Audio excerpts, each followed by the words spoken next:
Good evening, everyone. I'll now call the meeting to order.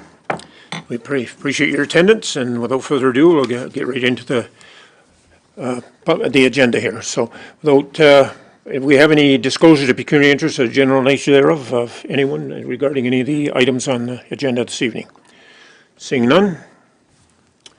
Okay. Any I will now ask for an approval of the agenda, and Mr. Edison, Councillor McHugh, any questions or comments regarding that? All in favor? Carried, thank you. I will now ask for a motion to approve the minutes of December the 18th and entertain any questions or comments or errors or omissions that might have been detected in those minutes. Mover and a seconder, please. Mr. Brown, Councillor McHugh. Any errors, omissions, questions? Seeing none, all in favor? Carried, thank you. The meetings will be conducted as prescribed under the Planning Act, and the public meetings are conducted as prescribed under Section 3413 of the Planning Act, RSO 1990, as amended for 1. Official plan amendment application, 2. Zoning bylaw amendment applications, and 1. Draft plan of subdivision application affecting lands in the Sydney ward. The meetings will be conducted in the following manner for each application. First, I will identify each application being considered. Then I will ask planning staff to outline the applications being considered. Then ask if there are any members of the public who have registered in advance to attend and participate in the meeting to have any questions or comments regarding each application. If there are no public comments or questions, I will ask the committee if they have any questions or comments, and once all committee questions have been answered and addressed, committee will consider and vote on each application. If you wish to provide comments, please state your name and address for the record prior to addressing the committee. This committee has been delegated this responsibility to conduct public meetings as prescribed under the Planning Act. A full report of the meeting's proceedings will be submitted to City Council on Wednesday, April the 22nd, 2026. Council will make the decision on each stated application. Anyone other than the applicant who wishes to receive further notice of Council's decision on each application must submit a written request of notice of Council's decision to the Director of Planning and Development Services. I will now ask the Director of Planning and Development Services to please advise the committee how each notice was given for these meetings this evening. Thank you, Mr. Chair. To you, to committee. Notice of the applications being considered this evening were given in keeping with the provisions of the Planning Act, RSO 1990 as amended, by first-class mail on February 27th, 2025, and posting of signs on the subject properties on the same date. Thank you. Okay, thank you very much. Okay, we'll proceed with the first public meeting of the evening, which is Staff Report 7.1, 2609 PD, Official Plan Amendment. The owner is Hastings Enterprises, Inc. The agent is Doran Homes Limited. Jamie O'Shea is representative. The location is vacant property east of 144 Huffman Road. File number is D09/S36/25. And before I ask the policy planner to speak to this, I'm going to ask for the applicant's planning consultant for the official plan amendment to address the committee, please, and those in attendance. And I believe you will be addressing the both applications at once, as these are public meetings and there'll be no decision made on them tonight, but will be received. So if you wish to. Okay. Through you, Mr. Chair. Go ahead. Go ahead. My name is Gosa. I am a senior planner and urban design lead with RFA Planning Consultant, representing the applicant for these applications. I believe our slides have been submitted to be presented tonight. So if they could be, yep, thank you. So I'm here to present the proposed Rosewood Northwest Phase 7 development, which includes applications for a draft plan of subdivision, an official plan amendment, and a zoning bylaw amendment. Next slide, please.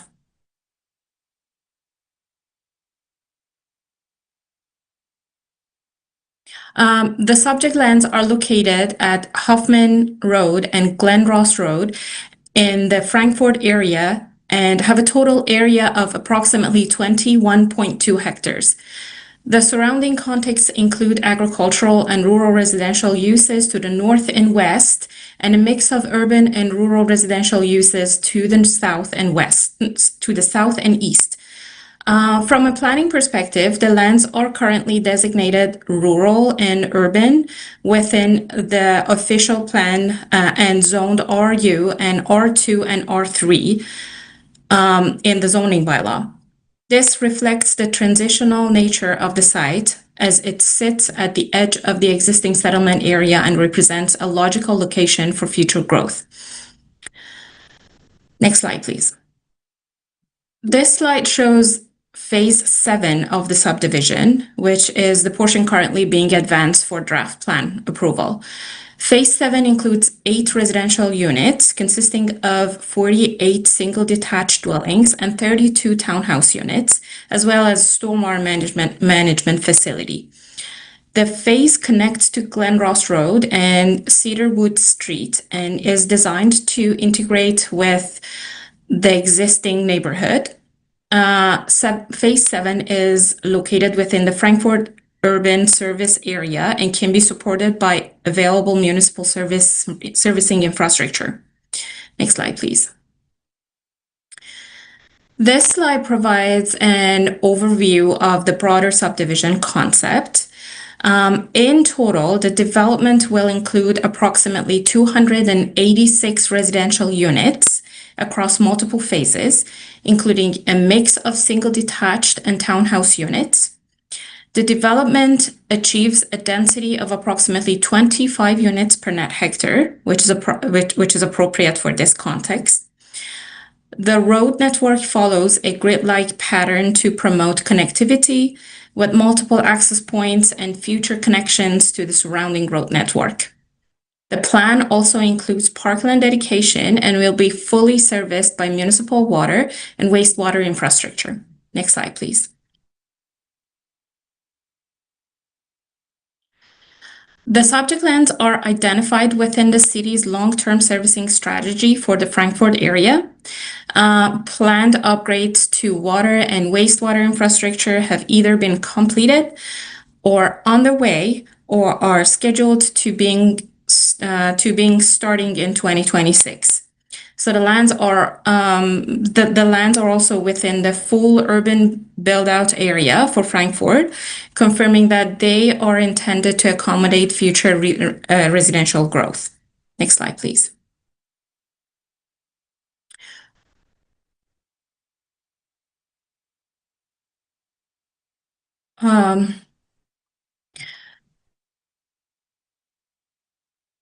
So a functional servicing report was completed to assess transportation, grading, water, wastewater, and utility infrastructure.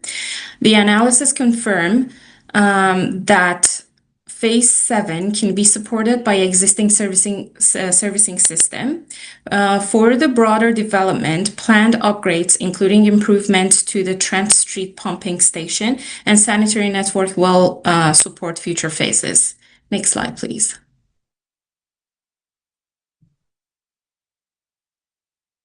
Okay. Stormwater management has been designed so that post-development runoff does not exceed pre-development conditions, including for major storm events.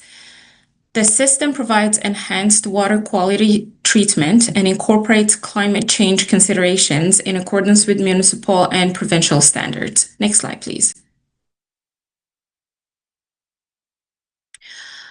A traffic impact brief was completed to evaluate the impact of the development on the surrounding road network. The analysis included that the network can accommodate the proposed development, while some future improvements, such as left turn lanes, may be required over time. Signalization is not warranted, and all access points meet required safety standards. Next slide, please.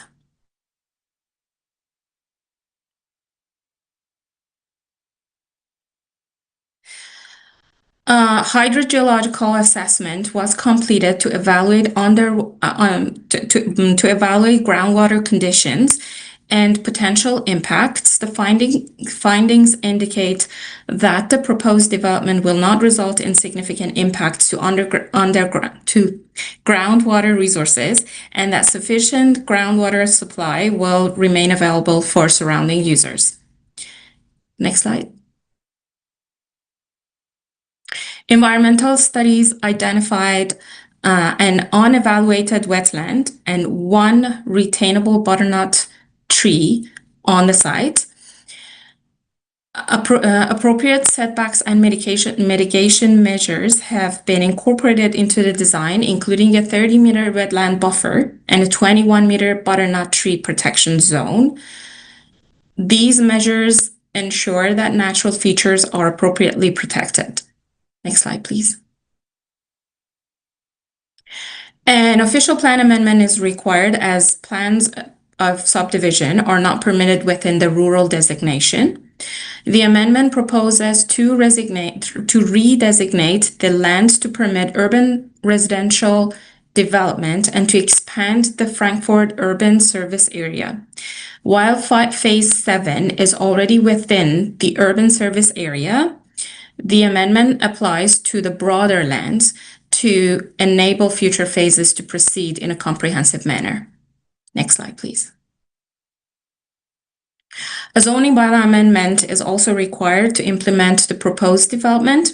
The amendment includes minor adjustments to lot area and exterior side yard setbacks, setback requirements to reflect the proposed subdivision design. Next slide, please. In summary, the proposed development represents a logical and appropriate extension of the Frankfurt urban area.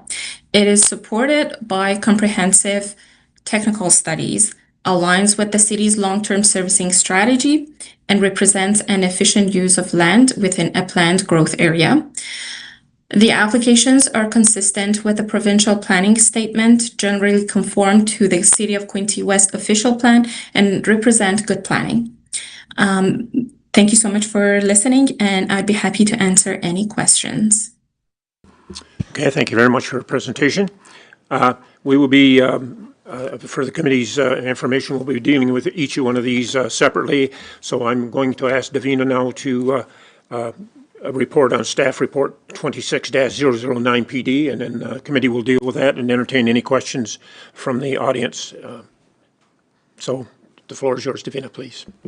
Through you, Mr. Chair, the purpose of application D09/S36/25 is to amend the City of Quinte West official plan as it relates to vacant property east of 144 Huffman Road, parts lot 2 and 3, concession 6 west of the existing Rosewood subdivision. The purpose of the official plan amendment is to expand the Frankfurt urban service area to include the subject lands and redesignate them from rural to urban planning district 3 to facilitate future residential development. The proposal would support phases 8, 9, and 10 of the Rosewood Northwest subdivision, which are anticipated to accommodate approximately 206 residential dwelling units consisting of a mix of 142 single detached dwellings and 64 townhouses. In support of the application, the owner's planning consultant has submitted a planning justification report along with supporting studies addressing servicing capacity, environmental constraints, and agricultural compatibility. These materials have been circulated to internal departments and external agencies for review. The planning justification report concludes that the proposed settlement area boundary expansion represents a logical and contiguous extension of the Frankfurt urban service area and is compatible with the surrounding pattern of development. The report indicates that the application is being advanced at this time as recent building permit data and municipal studies demonstrate that growth in the city has been exceeding projections, resulting in a need for additional residential lands. It further notes that advancing this application now allows for future phases to be planned appropriately, particularly with respect to sizing infrastructure associated with Phase 7. Comments received from the city's Public Works Department identify several considerations related to servicing capacity, stormwater management, traffic impacts, hydrocorridor constraints, and geotechnical conditions, which will be addressed through future submissions and detailed review to date. To date, no external agency or public comments have been received regarding the application. This report is being presented for information purposes only. Staff will continue to review the application and supporting materials, and following the statutory public meeting, will consider all comments receiving prior to bringing forward a recommendation report regarding the proposed OPA. Okay, thank you very much. Do we have anyone in attendance who wishes to ask any general questions or have opposition? Seeing none. Committee, I would ask that you entertain the recommendation of the first application, and I would entertain any questions you might have or a motion. Mr. Edison? Okay, you move it? Seconder? Yep, I'll second it. Councillor, Oh, whatever. Councillor Quinte? Keep both sides even here. Don't want to get people mad at me because I'm not choosing them. Are there any further questions or comments regarding the application as presented? And it is to be received, and as Davina says, it'll be dealt with further in further meetings down the road. So, seeing none, all in favor? Carried, thank you. We now move to staff report 26-0110 PD, draft plan of subdivisions, owner Hastings Enterprises Inc., and the agent is Doran Homes Limited. Jamie O'Shea, the representative. The location is vacant property east of 144 Huffman Road, file numbers D12/S07/25. Madison, would you like to address this application, please? Through you, Mr. Chair. The purpose of application D12-S07-25 is to obtain draft plan approval for a subdivision containing 43 lots for single detached dwellings, 8 blocks for 32 townhouse units, 6 blocks for lot additions to lands to the south that are also owned by the developer, 1 block for a stormwater management pond, and 3 new internal roads. The owner has submitted several documents in support of the proposed residential subdivision, including an environmental impact study, stormwater management report, traffic impact study, functional servicing report, and a hydrogeological assessment. An overview of these reports was provided in the presentation by RFA Planning earlier in this meeting. The owner's planning consultant and engineer are in attendance tonight to answer any questions or concerns the committee or members of the public may have on the application. At the time this report was written, no public comments or concerns were received. A review of the proposed draft plan revealed that a number of the lots shown on the plan would not meet the minimum lot area required. Staff made the owner aware of this issue, and the owner opted to amend their concurrent zoning bylaw amendment application to include a request to reduce the required lot area from 370 square meters to 329 square meters. Furthermore, Public Works noted a few considerations that should be addressed prior to draft plan approval, including the stormwater management strategy, servicing plan, and traffic design.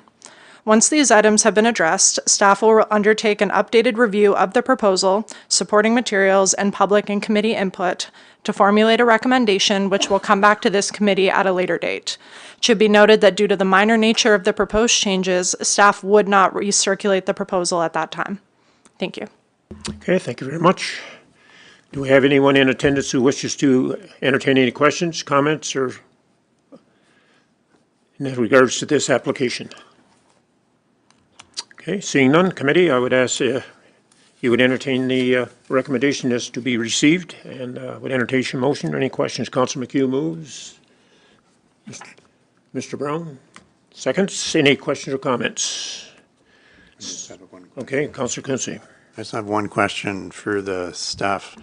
The existing homes that are on North Trent Street, are they already connected to the city's water and wastewater systems?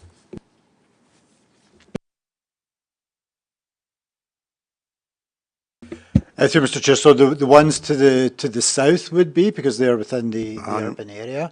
On North Trent Street, along the eastern edge, like not part of the application. I was just wondering, the homes that are existing homes on North Trent Street. Yeah, the ones that are within the urban boundary would be connected, yeah. Okay, Yep. I was just making sure of that. Otherwise, this is a big deal. I think this is fantastic. Thanks very much for coming forward with your endeavors to grow our city. This is exciting. Thanks. Any other questions or comments? All in favor to be received? Carried, thank you.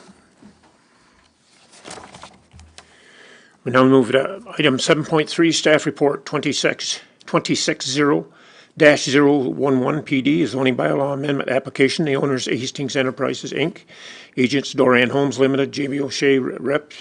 Location is vacant property east of 144 Huffman Road. File numbers D09/S35/25. Madison, please again. Thank you. Through you, Mr. Chair. The purpose of application D09-S35-25 is twofold. Number one, to rezone the portion of the property that is currently within the Frankfurt urban boundary from the rural zone to a residential type 3 exception zone. Rezoning these lands would facilitate the development of the property with a residential subdivision containing 43 lots for single detached dwellings, 8 blocks for 32 townhouses, 6 blocks for lot additions to the south, 1 block for a stormwater management pond, and 3 new internal roads as proposed under the concurrent application for draft plan of subdivision. The proposed residential type 3 exception zone would permit a reduction in the minimum exterior side yard setback from 5 meters to 3.5 meters. And 2, to rezone the portion of the property that is currently outside of the Frankfurt urban boundary from the rural zone to a residential type 3 exception holding zone and environmental protection zone to recognize the wetland and the associated 30-meter setback. The residential type 3 exception holding zone would benefit from the same reduction to the exterior side yard setback from 5 meters to 3.5 meters. The holding symbol would remain in place until the necessary infrastructure improvements have been made and all other municipal requirements have been satisfied. Single detached dwellings and townhouse dwellings would both be permitted uses under the proposed residential type 3 exception zone classification, and the proposed density would be well within the city's allowance for low-density development.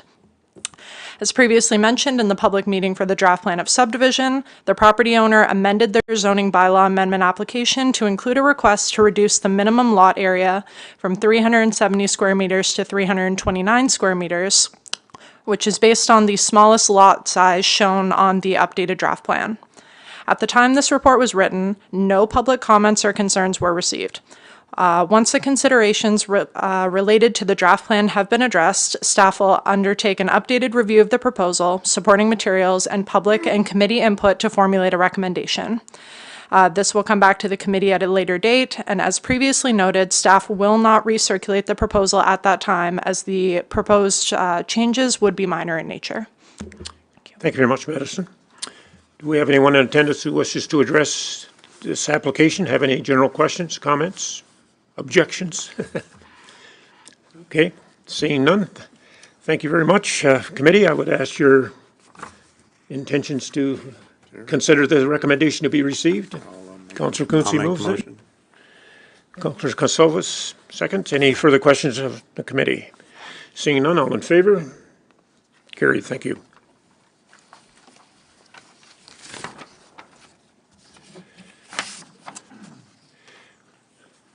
Now we move to item 7.4, staff report 26-0112 PD. The zoning bylaw amendment application, and it's the owner's 2601645 Ontario Inc. Location is 263 Marsh Hill Road. The file number is D09/S01/26. Madison, again, please. We're giving you overtime work for tonight. Through you, Mr. Chair. This application is a condition of consent application B19-25S, in which one new 1.4 hectare lot was conditionally approved by the Committee of Adjustment on May 8th, 2025. The purpose of this zoning bylaw amendment is to rezone both the conditionally approved severed and retained lots from the rural zone to the rural residential zone. This rezoning would bring both the severed and retained lots into conformity with the city's zoning bylaw. Since this report was written, staff received one phone call from a member of the public. This individual asked general questions about the rezoning and how it would impact future development on the property. Overall, this application is consistent with the provincial planning statement, conforms to the City of Quinte West official plan, and represents good planning. This application is therefore recommended for approval. Okay, thank you very much. Do we have anyone in attendance who wishes to address this application? Have any general questions, comments, objections? Seeing none. Okay, committee, I would ask your consideration of the recommendation, which is to approve, and I'll entertain a motion on any questions. Councillor McHugh, Councillor O'Neill, any questions or comments from the committee? Seeing none, all in favor? Carried, thank you. Your comments regarding the applications and staff reports have been recorded and will be forwarded to the members of council together with the minutes of this meeting. Council will make a decision to approve or refuse each stated application at the regularly scheduled council meeting of Wednesday, April 22nd, 2026. We now move to public input. I don't see anyone. Anyone wish to come forward? All right, we'll dispense with that. Presentations, none. Delegations. Now we move to item 11, decision items. And we have one decision item, 11.1, Staff Report 26-013 PD of a sign variance bylaw, 14-118, the owner's Film.ca Entertainment Corp. Jason Spears is the representative. The location is 118 to 122 Dundas West. The file number is D13/26/2. Mr. Sikkema, would you like to address this, please, for the committee? Thank you. Through you, Mr. Chair. This property and this sign variance application is on the property that is the downtown theater. It is the sign that is on the, looking at the screen there, sort of the bottom left, facing the intersection where the movies are typically displayed as to what is upcoming, what is playing. The recommendation is that this sign be approved. It is an electronic sign that is replacing the existing sign. The reasons for recommending approval of this sign variance is that it is in general keeping with the intent of the sign bylaw, in as much as the location does not constitute the location and sight lines are not immediately obstructive to or offensive to the surrounding area. There is residential lots, but the direction and location of the lots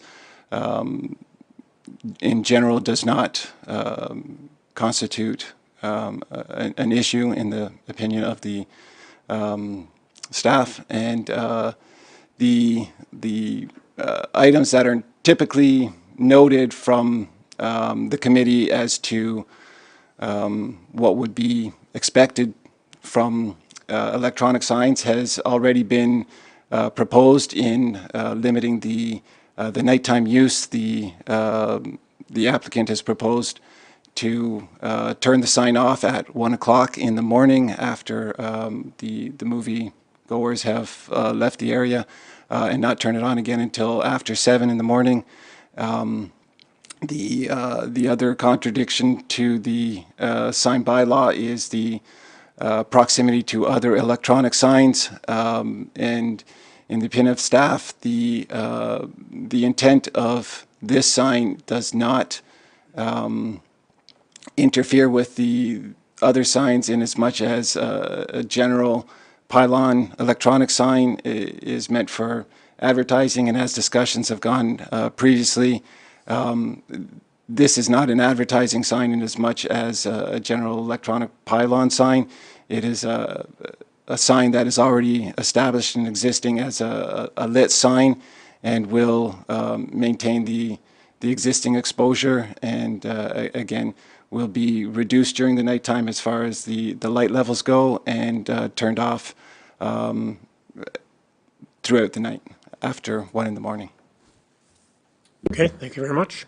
Do we have anyone in attendance who wishes to address this application or have any questions or comments? Okay, thank you very much. Okay, seeing no other applicants or general public to make questions, I would ask the committee to consider the recommendation, which is to approve, and moved by Mr. Forsyth, and second by Ms. Simmons. No, I just have a question. Oh, you have a question? Okay. And Councillor Kozovas seconds it. Okay, the motion is on the floor. Your questions and comments for the vote. I was just curious why 1 in the morning? Could you turn your mic on, please? It's been a while since I've been here. I have a question, why 1 in the morning? That seems to be late, especially in view that it is within residential areas or closer than is expected. I don't know the direction of the sightline not right there, but I would think it would be better if it was turned off at 11. I don't know what the City of Quinte West guidelines for lights are, like for fields or play fields. What time do they turn off? Have any questions or answer for that, Mr. Sikkema? Thank you. Through you, Mr. Chair. To answer directly the latter half of your question, guidelines for fields or other considerations like that. I do not have an answer for that. The reason the applicant has suggested 1 o'clock, in my opinion, is it would coincide with the moviegoers who have attended a late show. If a late show starts at 11, it's an hour and a half or 2 hours, they would be leaving at 1 o'clock, so they would have the opportunity to see upcoming movies. In other considerations to support this is that the area is already well lit. There are traffic lights, there are street lights throughout the area, so the addition of this electronic sign in a place where there already is an electronic sign, in staff's opinion, doesn't create an onerous effect and would be acceptable. I believe the applicant has indicated that if it's a committee's opinion that 11 o'clock is the direction that they would like, that they may be amenable to that. I don't want to speak on their behalf, but I believe that they have indicated as much. Okay, thank you. Ms. Simmons, any further question or comment? Well, it does say on page 2 of this report, it did mention having, if there are any comments or complaints from nearby homeowners, the sign must be turned off between 11 and 7. I just don't see the point of leaving it on until 1 a.m. When you come out of the theater, you just usually leave, but it's up to everybody Okay. else. Councillor McHugh, and then I'll go around. Yeah, I appreciate the 1 o'clock and what William has stated, but I think late night shows are very rare there. I think usually their last show is about 9 o'clock, means they're out about 11 or 11:30. I don't think it's a common thing 7 days a week for them to have a show starting after 11 o'clock. So I think it's just they put that in just to cover themselves, I think, for when they do have a late night showing. But again, they've agreed to turn it down. If there should be a complaint, I guess, then we let it go till they have a complaint. Okay. Mr. Edison? Through you, Chair, the current sign that's there now, that's lit up all night long, isn't it? Thank you. Through you, Mr. Chair. I don't know specifically. I'm not there oftentimes Well, after not that I'm a midnight night or owl, one, but but I do believe so. Yeah, so that light is on there all night long, and it's advertising all of their signage now. So if the sign is going to advertise what's playing in the theater, and it's not going to be used for an advertising, flashing, or anything like that, I think what's written here, that you look, if there's any complaints that come in for that, then do the reduction in the hours. That's my I opinion. believe the gentleman back here, maybe you want to speak to that, please? If you could come to the mic, please. That sign is on 24 hours a day because it's hardwired, so we're going to change that when we install the new sign. So but the sign that you're putting in is just going to be advertising your movies. It'll be the same kind of thing. It'll just have the listings of the movies, and it has the ability to sense the exterior light, so it will dim itself at night and be brighter during the day. Yeah. 1 o'clock simply in our other theaters, that's how we do it. We just, it's just the number we've always used. We are happy to entertain different times on the fly or before. We're pretty easy to work with in this. We just really don't want our people climbing ladders because that's how it works right now. Okay, well, we'll after we get the questions done, we'll Sure. see where the time frame goes. Was there any more questions down this way, Councillor Card? Then I'll move over here. Thank you, Mr. Chair. I am comfortable with leaving the 1 o'clock as the default, as long as there's a precondition agreed to. If there's complaints, to roll it back to 11. I think that that's fair if there are complaints, and I think the 1 a.m. has proven to be acceptable for the community. I just had, I guess, just a quick question on, will there be no third-party advertising, or just very little or none at all? What's the plan for that? I'm not sure we've gone that far. It has the capability to do that, but the purpose is to advertise our business. I mean, there might be a little bit if we're doing a fundraiser for somebody, or if we're showing a special event for something. You know, we've already been talking to the hockey team about showing their games next year, things like that. So. Great idea. Yeah, the away games. away That would games, be yeah. wonderful. So it sounds like primarily going Primarily, to. its function is to replace the existing sign, which literally has Showtime's our website phone number. Great. Okay, thank you. Mr. Seekman, you had a question or comment? Thank you. Through you, Mr. Chair. The application right now is to advertise the movies of the movie theater. If the intent of the applicant would be to change it to a general advertising nature where other businesses or other opportunities or events are advertised, that would be a change of sign. That would also then require a permit through the city, and it would be a general advertising sign and would then come back to the committee for consideration at that time. Okay, any other questions down this way? Okay. All right, Councilor Neal. Thank you. I think it's great you've come to town. Thank you for opening the theater downtown again, and I love the mural you've done on the side. Thank you. We are officially dedicating it on Friday. So it's, yeah, we're happy to be here. We love the town, and that theater is quickly becoming one of our favorite places. Councilor Quinte, please. I just want to say I agree with Councillor O'Neill. Thank you. We appreciate it. Any other questions? Mr. Brown? I'll jump in too. It's nice to not have to, spend $100 to take my family to the theater. I think the prices are reasonable and they really enjoy it. And yeah, it's a good thing. And I was really sad when I saw it was closing. I thought, it's a terrible thing when that happens. I remember when it happened in my community. It was just, it's gone. It's like walking by a gravestone. So it's nice that and it's a very local flair too. Including some away games and stuff like that. So yeah, I'll jump in. I don't see a problem with 1 in the morning. I really don't. It's nice to have a little bit of late night promotion. Appreciate it. Thank you. Okay, any other questions? Okay, committee, we have a motion on to recommend at the 1 o'clock time, or you've heard a suggestion it should be 11. I leave it up to your discretion of, do you want to leave it as is, a recommendation, or suggest any changes? Well, we'll vote on the recommendation, and I guess if we get a lost vote, we'll know to the next choice.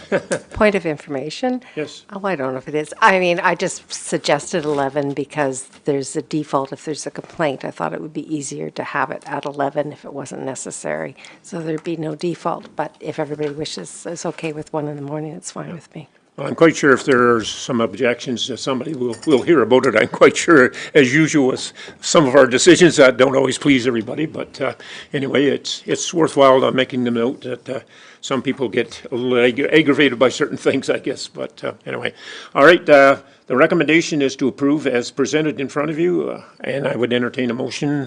Go. Okay. Okay. All in favor? Carried. Thank you. Unanimous. All right, we now move to item 12. And then we have 12.1 planning, monthly planning and development reports, and then the 12.2, the committee site plan control minutes. And I would entertain a motion. Any questions or comments? Motion? Mr. Edison moves. A seconder, please. Ms. Simmons. Any questions or comments regarding those? Seeing none, all in favor? Carried, thank you. We have no non-printed information. We have requests for information. Ms. Simmons, we'll start with you and go around the table. Nothing? Mr. Brown? Thank you. Aaron? Councilor Neal? Councilor Quinte? Come on, 2026, get those building applications in. Councilor McHugh? Okay. Councilor Curd? And Councilor Kosovas? Get the last kick of the can, Mr. Edison. Mike, please. Mike? My apologies. I noticed in social media about the lights, that we don't have a bylaw for light pollution. Do we?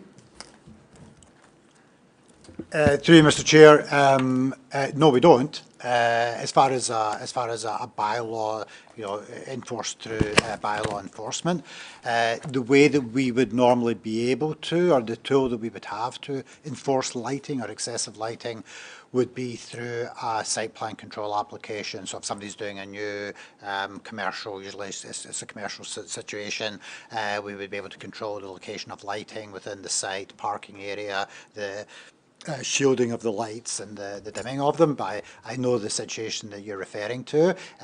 That's effectively just the property owner who's putting a very, very bright light to provide security in their parking area, and it's disrupting some of the neighbours, but we currently don't have any bylaws to deal with that. I could be wrong here, because I make a point of not trying to follow social media, but the last I heard was they had come to a resolution and the light had been dimmed. Just our bylaw officers will try and work with the parties and try and reach a resolution. I've run into the situation myself. Yeah. Believe it or not, across the river from me, there was two separate businesses, and they had spotlights, and they lit up the front of my house. And they were almost a kilometer away, and it was bizarre. But I went over and I spoke to the people, and the lights were gone. So, thank you. Councillor Card, do you have a question or comment? Thank you, Mr. Chair. I did want to say, while Mr. Spears is here, that I have heard very good feedback from the community for some of the new programming with the Saturday morning cereal buffets, and I appreciated and saw the Marty Supreme movie. Having the first run, like what the major theaters in the metro centers, I think that's a huge advantage, having those in the community when they're kind of on their first run and not a few weeks into it. I know that isn't always possible, but was appreciative to see things like that happening, and yeah. Great feedback from the community.